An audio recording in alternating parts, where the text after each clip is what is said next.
Hello friends, आज की इस वीडियो में बताऊंगा सबसे तेज़ सुपर कंप्यूटर के बारे में। अमेरिका के वैज्ञानिकों ने दुनिया के सबसे तेज़ सुपर कंप्यूटर बनाया है। यह सुपर कंप्यूटर 1 सेकंड में 2 लाख करोड़ से ज़्यादा कैलकुलेशन कर लेता है। यह सुपर कंप्यूटर 5वें जनरेशन आर्टिफिशियल इंटेलिजेंस का एक नया उदाहरण है। अमेरिका के department of in charge Oak Ridge national library के मुताबिक यह पिछले सबसे पावरफुल सुपर कंप्यूटर टाइटन से 8 गुना ज़्यादा पावरफुल है। वैज्ञानिक ने इसका नाम समिट रखा है। यह कंप्यूटर 1 सेकंड में 3 बिलियन मिक्स कैलकुलेशन कर सकता है।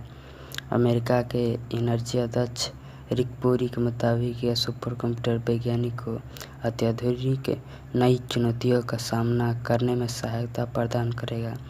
इसमें IBM AC 922 सिस्टम दिया है जो 4608 सर्वर को एक साथ कंप्यूट कर सकता है।